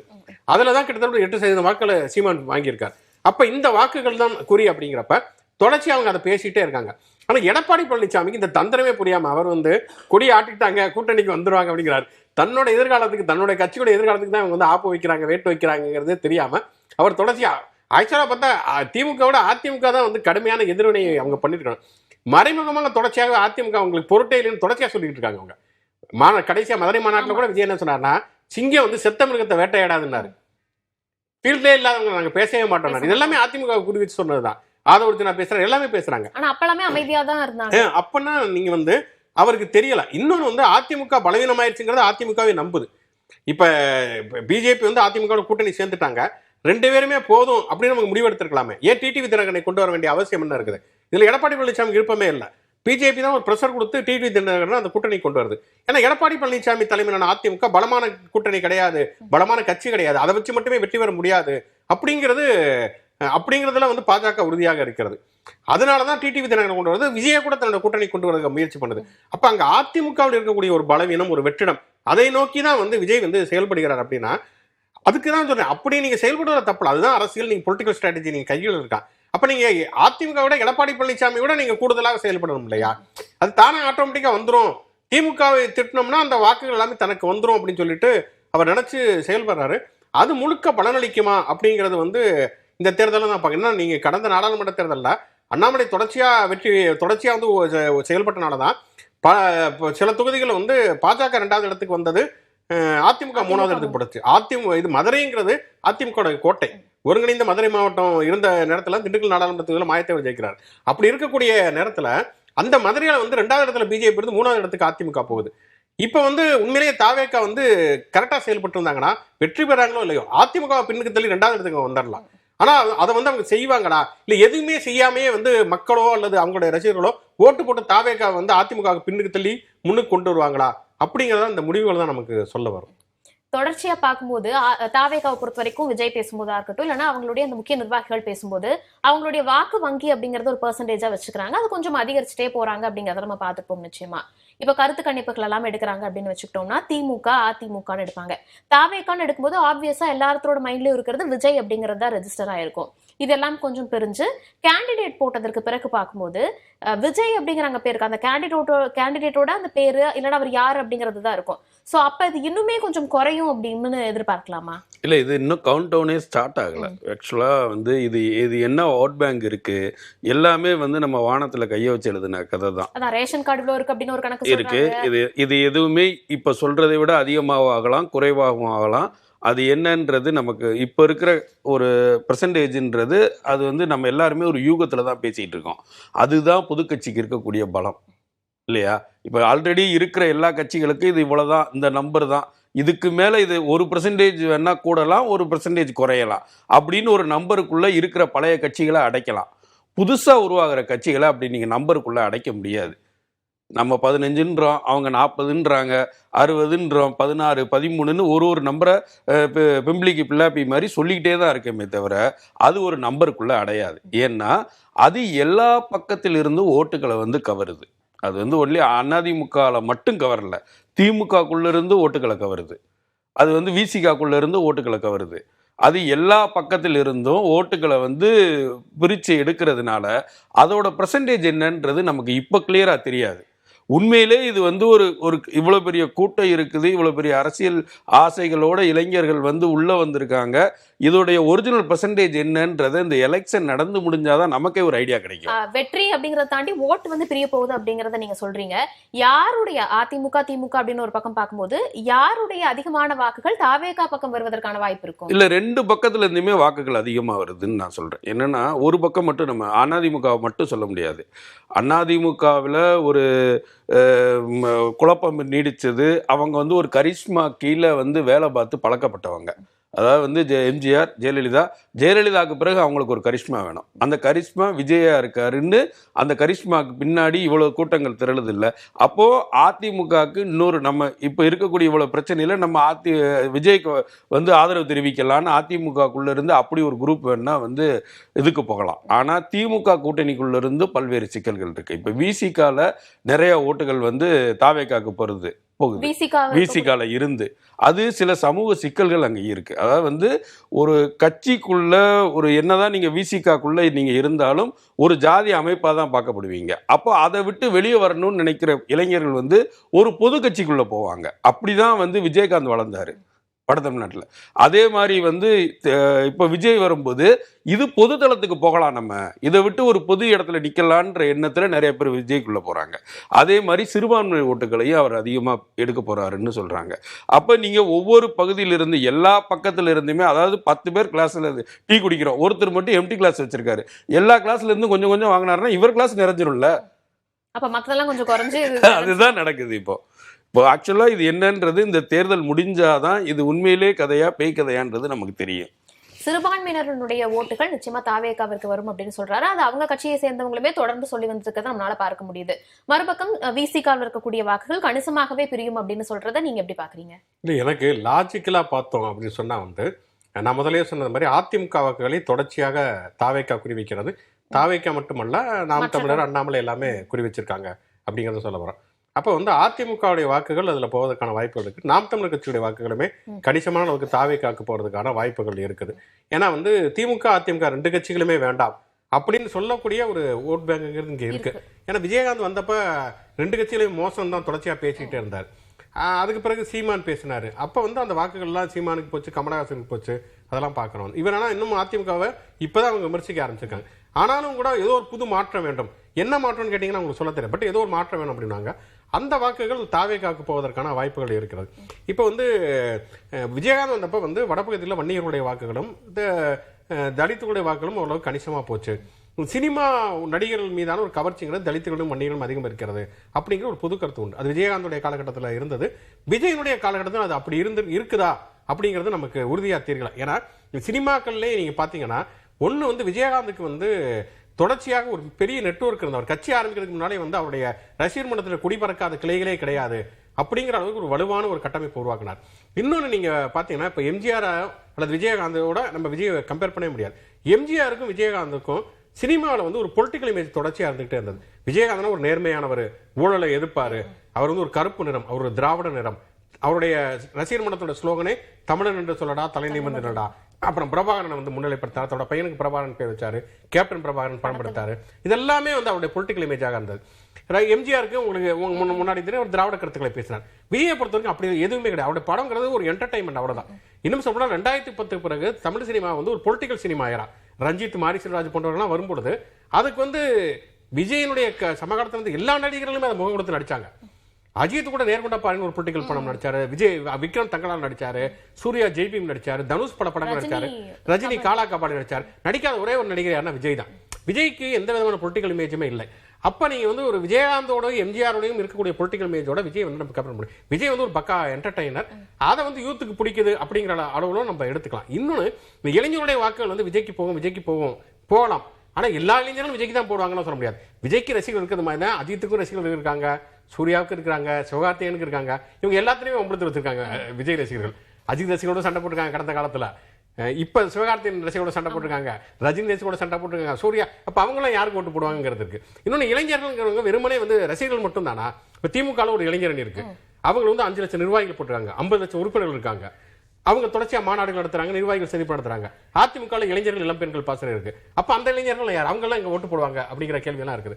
அதனால பார்த்தோம்னா வெறுமனே வந்து விசிகாவில் தலித்துகள் என்றாலே அவங்க வந்து சினிமா நடிகர்கள் பின்னாலே தான் போயிருவாங்க அப்படிங்கிற ஒரு புது புத்தில வந்து அது வருது அப்படின்னு நான் நினைக்கிறேன். அடுத்து சிறுபான்மையினர் பார்த்தோம்னா விஜய் வந்து ஒரு கிறிஸ்தவர், ஒரு சிறுபான்மையினர் அடிப்படையில் அவருக்கு சிறுபான்மையினர் வாக்குகள் கிடைக்கும் அப்படின்னு சொல்லப்படுகிறது. ஆனால் ஒருத்தர் சிறுபான்மையினராக இருக்காருங்கிறதுக்காக மட்டுமே எல்லாரும் வாக்களிப்பது கிடையாது. சிறுபான்மையினருக்காக என்ன பண்ணிக்கிட்டு இருக்காரு, என்ன அரசியல், சிறுபான்மையினர் இருக்கக்கூடிய அச்சுறுத்தல் என்ன அப்படிங்கிறது. கிறிஸ்துமஸ் அப்ப வந்து இந்தியா முழுக்க கிறிஸ்தவர்கள் தாக்கப்படுகிறார்கள், சர்ச்சுகள் தாக்கப்படுகிறது.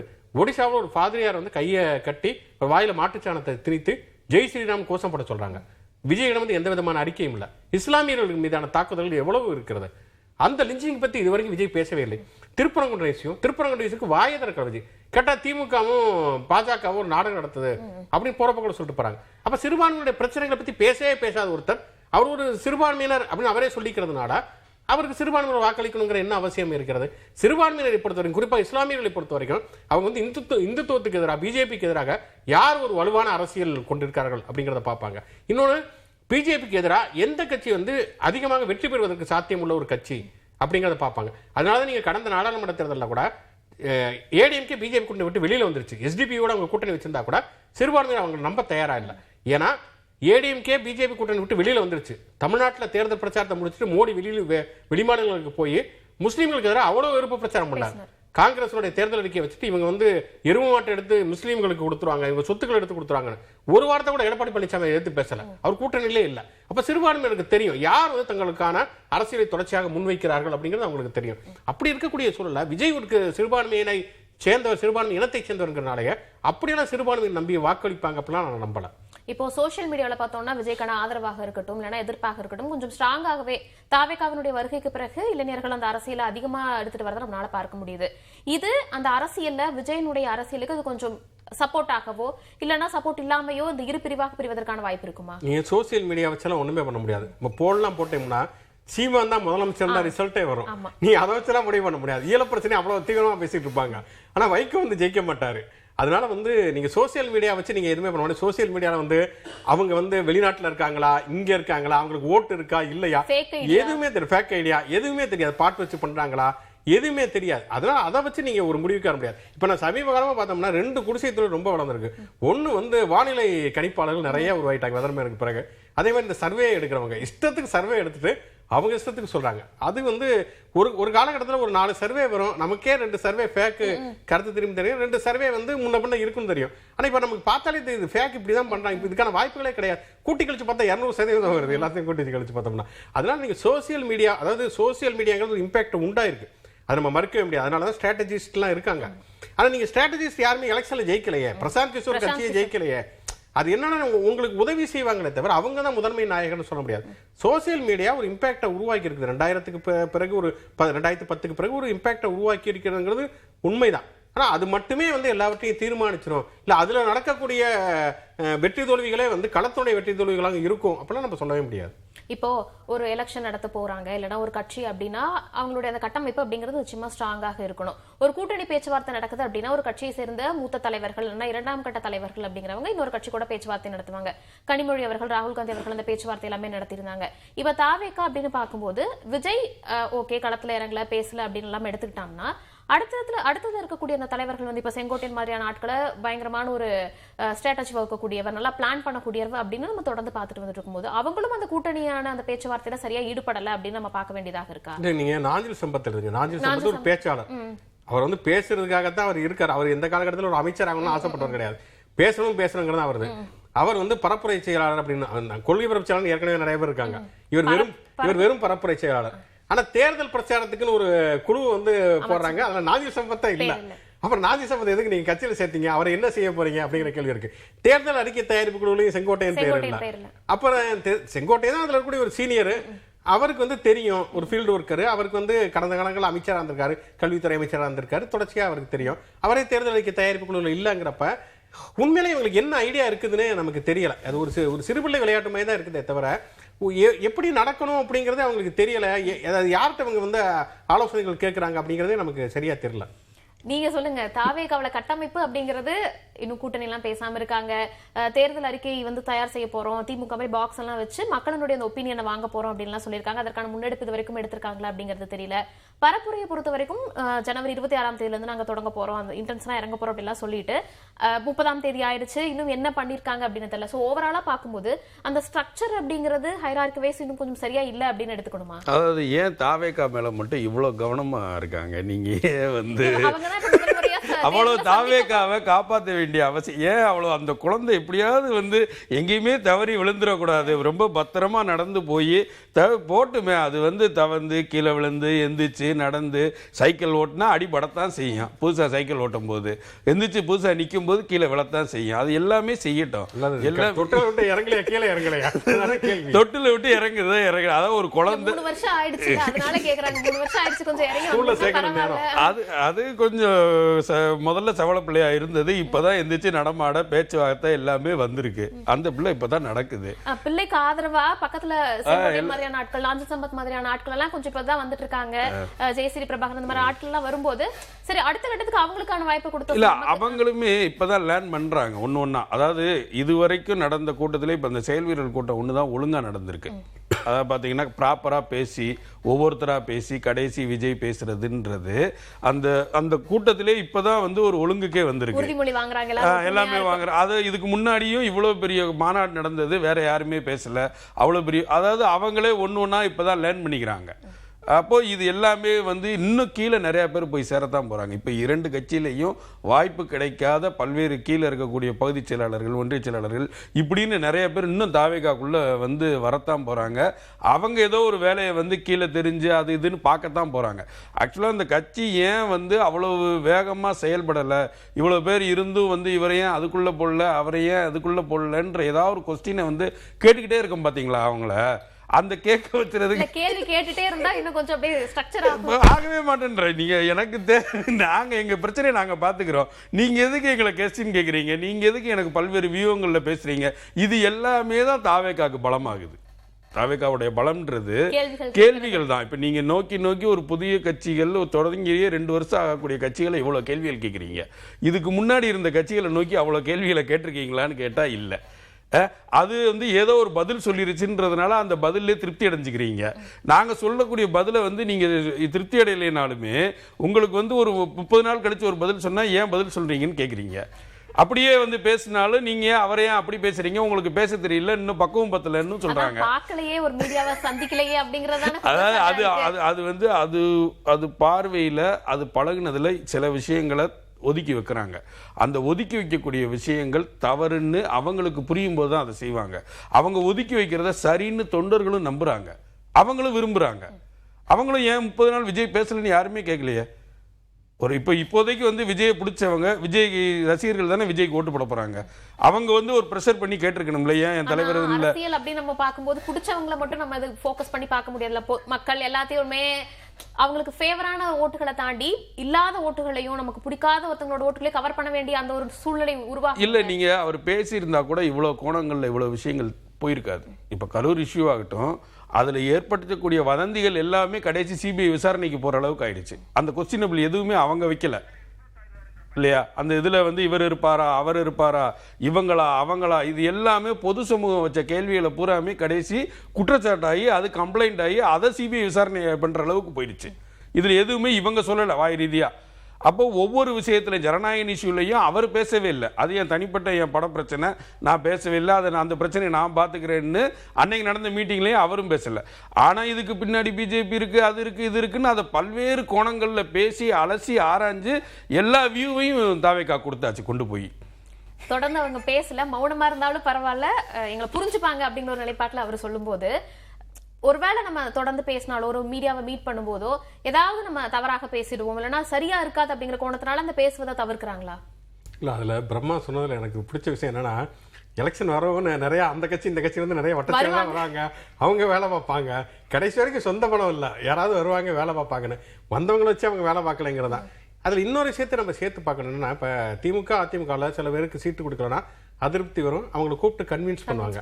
ஆனால் தாவேக்காவை பொறுத்த வரைக்கும் அவங்க இன்னுமே ஒரு பொலிட்டிக்கலிஸ்டாக ஆகலை, ஒரு அன்பொலிட்டிக்கலைஸ்டு, ஒரு அன்ஆர்கனைஸ்டு மாப்பாக தான் அவங்க இருக்காங்க. அவங்க வந்து நிறைய இடத்துல பேரிகால்ட உடைக்கிறதுலேருந்து ஆரம்பித்து நிறைய விஷயங்கள் பண்ணியிருக்காங்கிறப்ப, நீங்கள் ஒரு தொகுதியில் ஒரு வேட்பாளர் அறிவிக்கிறீங்க, அதிருப்தி இருக்குன்னு சொன்னால் அவங்க எப்படி ரியாக்ட் பண்ணுவாங்கன்னே தெரில. நீங்கள் திமுக அதிமுக நீங்கள் வந்து ஒரு யூகத்துக்கு வந்துடும், இப்படி தான் இருக்கும், கூப்பிட்டு வச்சு பேசுவாங்க, இதில் இல்லை ஏதோ ஒரு வாரிய தலைவர் பதவி தரேன், ஏதோ ஒன்று தருவேன், இல்லை ஒரு ராஜ்யசபா எம்பி தருவேன், ஏதோ ஒன்று சொல்லி சமாதானப்படுத்துவாங்கன்னு. ஆனால் தாவேக்கால வந்து தலைமையை சமாதானப்படுத்தலை, தொண்டர்களும் எப்படி ரியாக்ட் பண்ணுவாங்கிறது நமக்கு தெரியல. ஏன்னா இது வந்து எது மாதிரியும் இல்லாத ஒரு புது மாதிரி கட்சியாக இருக்குது அப்படிங்கிறதுனால நம்ம அந்த இதுக்கு போக முடியாது. இப்போ உங்க கேள்விக்கு வரும், என்ன கேட்டீங்க? இல்ல, தேர்தல் பிரச்சார வியூக கூட்டம் எல்லாமே நடக்குது, அந்த கூட்டத்திலேயே தாவேக்காவினுடைய கூட்டம் நடக்கும்போது விஜய் பங்கேற்கல அப்படிங்கும்போது அடுத்தடுத்த கூட்டங்கள்ல எப்படி போக்கஸ் பண்ணுவாங்க? என்ன மாதிரியான ஒரு தலைவர் இல்லாம முக்கியமான கூட்டங்கள் எல்லாமே நடந்துச்சு அப்படின்னா அது சரியா இருக்குமா?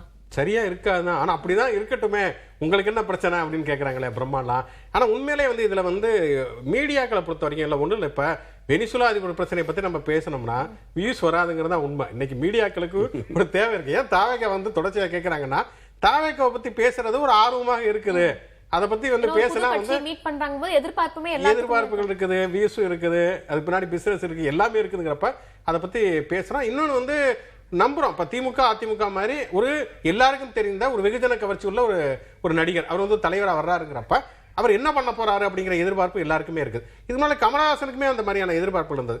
கமலஹாசனை விட கூடுதலாக விஜய்க்கு இருக்கலாம். ஏன்னா வந்து விஜய் வந்து அவருடைய அவரே சொல்ற மாதிரி கேரியரோட உச்சத்தில் இருக்கிறப்ப அதை விட்டுட்டு வர்றாரு அப்படிங்கிறப்ப அந்த எதிர்பார்ப்புகள் இருக்கும். அப்படி இருக்கிறப்ப அதை வந்து நிவர்த்தியே பண்ணல. அந்த கேள்விகள் கேட்கறதே வந்து ஏன் கேட்குறீங்கன்னா நீங்க வந்து என்ன பண்ண போறீங்கிற ஒரு அடிப்படையான ஒரு கேள்விதான்.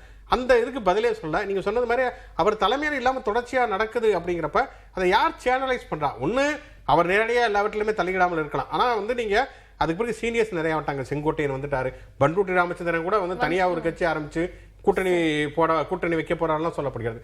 இவ்வளவு ரிசோர்ஸை வச்சு நீங்க என்ன பண்ணிருக்கீங்க, என்ன பண்ண போறீங்க அப்படிங்கிற கேள்வி இருக்கு இல்லையா? ஒன்றும் இல்லை, திமுக வந்து ஆளுங்கட்சி தொடர்ச்சியான வெற்றிகளை வந்து பெற்றுச்சு, வந்து தொடர்ச்சியாக வந்து 8 ஆண்டுகளாக இந்த கூட்டணி வந்து வச்சிருக்கு. கூட்டணியில் சின்ன சின்ன சலப்புகள் இருந்தாலும் அதை கன்வின்ஸ் பண்ணி தொடர்ச்சியாக வந்திருக்காங்க. நாடாளுமன்ற தேர்தல், சட்டமன்ற தேர்தல் எல்லாத்துலேயுமே வெற்றி பெற்றாங்க. ஆனாலும் திமுக தொடர்ச்சியாக வேலை பார்த்துக்கிட்டே இருக்குது. அவங்க தேர்தல் வழியே 2 வருஷத்துக்கு முன்னாலேயே தொடங்கிட்டாங்க. உடன்பிறப்பை இருந்து ஆரம்பிச்சு தொடர்ச்சியாக நிர்வாகிகளை நியமிக்கிறது, அவங்களை சந்திக்கிறது, மகளிர் அணி மாநாடு. ஏன் திமுக 75 வருஷம் உள்ள ஒரு கட்சி, ஆளுங்கட்சியாக தான் இருக்குது, தொடர்ச்சியான வெற்றிகளை இருக்குது. ஒருவேளை இந்த தேர்தலில் தோற்று போயிட்டா கூட திமுக அழிஞ்சு போகிறது கிடையாது, அடுத்த தடவை ஜெயிச்சிட போகுது. ஆனாலும் திமுக வந்து வேலை பார்க்கணுங்கிற என்ன அவசியம் இருக்குதுன்னா, அது ஒரு கட்சி, ஒரு கட்சி, ஒரு இயக்கம். நான் இயங்குவதுக்கு பேர் தான் இயக்கம், மூவ்மெண்ட். அப்போ நீங்கள் வந்து புதுசாக முதல்ல இப்போ தான் நீங்கள் வந்திருக்கீங்க, உங்களுக்கு ஒரு களம் புதிது, என்ன நடக்க போகுதுன்னே தெரியாதுங்கிறப்ப நீங்கள் தானே ஒரு புதிய இன்னொரு வேகத்தோடு இருக்கணும். இளைஞர்கள் ஜென்சின்னு சொன்னீங்களா, இளைஞர்கள் தானே ரொம்ப சுறுசுறுப்பாக இருக்கணும். அப்படி இல்லை, நாங்கள் வந்து எப்பயாவது ஒரு தடவை நீங்கள் ஆக்டிவாக இருப்போம், அப்போ மட்டும் நீங்கள் பார்த்துக்குங்க அப்படிங்கிறது வந்து எப்படி ஒரு கட்சிக்கு வந்து அழகாக இருக்கும்? அந்த ஒரு ஆதங்கம் எல்லாருக்கும் இருக்கத்தானே செய்யும். அதுதானே தொடர்ச்சியான கேள்விகளாகவே அவர்கிட்ட வருது. நிறைவாக 2 பேருக்குமே ஒரு கேள்வி முன்வைக்க விரும்புகிறேன். 2026 தேர்தல் வந்தாச்சு, வருதுன்னு சொல்லிட்டு இருந்தது ஒரு வழியாக வந்தாச்சு. இந்த தேர்தலில் தாவேகா எந்த மாதிரியான ஒரு நிலைப்பாட்டை பதிவு செய்ய போறாங்க, எப்படி இருக்க போகுது, அதே போல இருக்கக்கூடிய விஜய்க்கு தன் முன்னால் இருக்கக்கூடிய சவால்களா என்னென்ன பார்க்க வேண்டியதாக இருக்கு, இதற்கு பிறகு 2026க்கு பிறகு தாவேகா எப்படி இருக்கும்? அது என்னன்னா, இந்த தேர்தலை பொறுத்த வரைக்கும் வந்து தாவேகா தனித்தான் நிற்க போகுது. அது கூட்டணிக்கு போகிறதுக்கு உண்டான வாய்ப்புகள் ரொம்ப ரொம்ப கம்மி. ஏன்னா இது அடுத்த தலைமுறைக்கான ஒரு அரசியல் இயக்கம். அது நீடிக்குதா இல்லை அதோட கடைஞ்சு போகுதான்றது ரெண்டாவது விஷயம். ஆனால் அடுத்த தலைமுறை உருவாக்கி இருக்க இயக்கங்கள் ரெண்டு, ஒன்று நாம் தமிழர், இன்னொன்று தாவேகா. இது ரெண்டுமே இதோடைய கால ஓட்டத்தில் இது கூட்டணி சேர்றது மிக கடினம். இந்த அரசியல் மொத்தமாகவே மாற்றணுன்ற எண்ணத்தில் கூடியிருக்கிற கூட்டங்கள் தான் இதுக்கு பின்னாடி நிற்கிறாங்க ரெண்டு பக்கத்துலேயும். இதனால் என்ன நடக்கும்னா, இந்த தேர்தல் யாருக்கும் பெரும்பான்மை இல்லாத ஒரு தொங்கு தேர்தலாக முடிவாகும். கடைசி அப்படி தான் போய் நிற்கும். அதை தொங்கை வைத்து யார் அரசியல் செய்வார்கள்ன்றது நமக்கு நல்லா தெரியும். அவங்க தீர்மானிக்கிற முக்கிய சக்தியா விஜய் நிற்பாங்க. அதாவது என்னன்னா, தீர்மானிக்கக்கூடிய முக்கிய சக்தியா விஜய் நிற்கும்போது விஜய் வெற்றியோ தோல்வியோ அந்த பெர்சன்டேஜ்ன்றது இந்த தொங்கு உருவாகிறதுக்கான முக்கிய காரணமா அது இருக்கும். ஆனா தொங்கு உருவாகிறதுக்கான முக்கியமான சூழ்நிலை அப்படின்னு வரும்போது பெர்சன்டேஜ் எல்லாம் பெரிய அளவுல உதவரை தாண்டி வெற்றி யாரு, எத்தனை வேட்பாளர்கள் வெற்றி அடைஞ்சிருக்காங்க அப்படிங்கறத நம்ம கவனிக்கணும்ல. இல்ல, அதான் நீங்க அந்த வெற்றி பெறதுக்கே காரணம் யாரு, இந்த தோல்வி அடைகிறதுக்கு காரணம் யாரு? இல்ல, இப்ப இந்த தீர்மானிக்கிறது நான் தனிப்பெரும்பான்மை யாரும் வர முடியாதுன்னு தான் சொல்றேன். இப்ப இரண்டு பக்கமே தனிப்பெரும்பான்மையா வர்றதுக்கு உண்டான வாய்ப்புகள் கம்மி இன்னைக்கு இருக்கிற சூழ்நிலையில. கடந்த ஒரு மாதத்துக்கு முன்னாடி இருந்த களம் வேற, 15 நாளுக்கு முன்னாடி இருந்த களம் வேற, இன்னைக்கு இருக்கிற களம் வேற, இன்னும் நாளைக்கு இருக்க போற களமும் வேற, தேர்தல் சமயத்தில் இருக்க போற களமும் வேற. ஆனா இது கண்டிப்பா இந்த களத்தை மாற்றிக்கிட்டே இருக்கிறவங்களுடைய முழுமையான எண்ணம் என்னவா இருக்குன்னா, இது தொங்கா முடியணுன்றது தான் இருக்கு. அதை நோக்கி தான் இந்த தேர்தல் போகும்.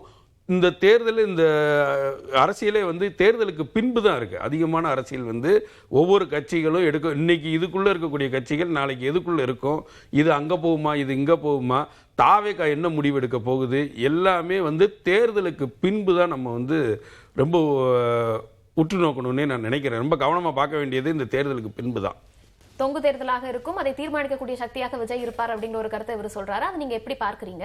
அதே போல விஜய்க்கு இருக்கக்கூடிய சவால்களாக என்ன இருக்கும் இந்த தேர்தலில் 2026க்கு பிறகு விஜயனுடைய தாவேகா கட்சி எப்படி இருக்கும்? உங்களுடைய நிறைவான கருத்து. இல்லை, என்னை பொறுத்த வரைக்கும் அவர் தனித்து தான் நிற்பார். கூட்டணி அமைவதற்கான வாய்ப்புகள் கிடையவே கிடையாது. 100% தனித்து தான் தாவேகா அந்த தேர்தலை சந்திக்கும். தாவேகா ஒரு கணிசமான அளவுக்கு வாக்குகளை வாங்கும். அப்படி வாங்கக்கூடிய வாக்குகள்ங்கிறது அதிமுகவுக்கும் நாம் தமிழர் கட்சிக்கும் பெருமளவில் பாதிப்பை ஏற்படுத்தும் அப்படின்னு தான் நினைக்கிறேன். அடுத்த தலைமுறை உருவாக்கி இருக்கக்கூடிய கட்சி நாம் தமிழர் கட்சி தாவேகா அப்படின்னு சொன்னார். அடுத்த தலைமுறை என்பது கடந்த கால வரலாறுகளை அறியாமல் அல்லது தவறாக புரிந்து கொண்டு உருவாகி இருக்கக்கூடிய ஒரு தலைமுறையாக தான் இந்த தலைமுறைங்கிறது இருக்கிறது. ஒரு பக்கம் பார்த்தோம்னா தவறான அரசியல் புரிதல், இன்னொன்று அரசியல் புரிதலே இல்லாத ஒரு தலைமுறை. இது எவ்வளவு காலம் நீடிக்கும் அப்படிங்கிறது ஒரு சிக்கல். அப்படி இருக்கக்கூடிய சூழலில் இப்போ திமுக கூட்டணியை பொறுத்த வரைக்கும் அந்த திமுக கூட்டணிக்கு 2 ப்ளஸ் பாயிண்ட் இருக்கு. ஒன்று என்னன்னா, ஸ்டாலினுடைய தலைமைக்கு வந்ததற்கு பிறகு திமுக கூட்டணிக்கு இதுக்கு முன்னால் வரக்கூடிய வாக்குகள் சில வாக்குகள் வந்திருக்கு. குறிப்பாக பெண்களுடைய வாக்குகள், அது ஜெயலலிதா இருந்த வரைக்கும் அதிமுகவுக்கு அதிகமாக போயிருந்த வாக்குகள் திமுகவுடைய அரசுடைய நலத்திட்டங்களால பெண்களுடைய வாக்குகள் திமுக கூட்டணிக்கு வந்திருக்கிறது. கடந்த நாடாளுமன்ற தேர்தலை நிரூபித்திருக்கிறது. ரெண்டாவது, திமுக கூட்டணிக்கு எதிரில் இருக்கக்கூடியவர்கள் இந்த தேர்தலை டிஎம்கே வெர்சஸ் அதர்ஸ் அப்படிதான். அப்பங்கிறது திமுக எதிர்ப்பு அல்லது ஆளுங்கட்சி மீதான அதிருப்திங்கிறது செதறுது. அப்படி இருக்கக்கூடிய சூழல்ல அதிமுகவுக்கு அந்த வாக்குகள் முழுமையாக சென்று சேராமல் அதில் கணிசமான அளவுக்கு தாவேகாவுக்கு எடுக்கிற காரணத்தினால கண்டிப்பாக திமுக தான் மீண்டும் ஒரு முறை ஆட்சிக்கு வரும். அதுக்கு விஜய் மிக முக்கியமான காரணமாக இருப்பார். அடுத்து 2026க்கு பிறகு என்ன இருக்கும், இப்பயே அவர் என்ன பண்ணுவார் நமக்கு தெரியாது. நீங்கள் 2026க்கு போயிட்டீங்க. எனக்கு தெரிஞ்ச வரைக்கும் என்னன்னா, ஓரளவுக்கு நான் முதலே சொன்னது மாதிரி அவர் கணிசமான அளவுக்கு அவர் வாக்குகள் வாங்கிட்டாரு அப்படின்னு சொன்னால் கண்டிப்பாக அந்த கட்சி மீது பலரும் குறிவைப்பார்கள். பாஜகவில் தான் ஆரம்பித்து பலரும் குறிவைப்பார்கள். அந்த கட்சியை எப்படியாவது காலி செய்யணும் அப்படிங்கிற வேலைகள் நடக்கும். அதை எதிர்கொள்ளக்கூடிய அளவுக்கு துணிச்சலோ அல்லது ஒரு ராஜதந்திரமோ தாவேகாவில் இருக்கக்கூடிய விஜய் உட்பட யாருக்குமே கிடையாது. ஒருவேளை தாவேகா நம்ம இவ்வளவு பேசக்கூடிய அளவுக்கெல்லாம் எந்த விதமான தாக்கத்தையுமே ஏற்படுத்தல, ரொம்ப கம்மியான வாக்கு செய்தி தான் வாங்கி இருக்குது அப்படின்னு சொன்னா அடுத்து விஜய் ஒரு நல்ல படத்தில் நடிப்பாரு. அவருடைய டான்ஸ் பார்த்து நம்ம ரசிக்கலாம். Welcome to actor Vijay. Digital decode நிகழ்ச்சியில் இன்று தாவேகா தனித்து விடப்பட்டிருக்கிறதா, விஜயனுடைய வியூகம் என்ன என்ற தலைப்பில் பேசினோம். பல்வேறு தகவல்களையும் கருத்துக்களையும் விருந்தினர்கள் பதிவு செய்திருந்தார்கள். குறிப்பாக மௌனமாக இருந்தாலும் இந்த தேர்தலில் அது நிச்சயமாக வெல்லும், அது உறுதுணையாக இருக்கும் அப்படின்னு ஒரு விருந்தினர் கருத்துக்களை பதிவு செய்திருந்தார். மறுபுறம் பார்க்கும்போது அரசியலை பொறுத்த வரைக்கும் மௌனம் என்பது நிச்சயமாக உதவாது. மௌனத்தை எல்லாம் கலைத்துவிட்டு மக்களினுடைய அந்த பணியில் ஈடுபட்டால் மட்டும்தான் அடுத்த இலக்கை நோக்கி செல்ல முடியும் என்ற ஒரு கருத்தையும் மறு விருந்தினர் பதிவு செய்திருக்கிறார். தேர்தல் நெருங்கி வந்து கொண்டிருக்கிறது. எப்படி இருக்கும் தேர்தல் களம் என்பதை பொறுத்திருந்து பார்க்கலாம். நிகழ்ச்சியில் கலந்து கொண்ட விருந்தினர்களுக்கு நன்றி.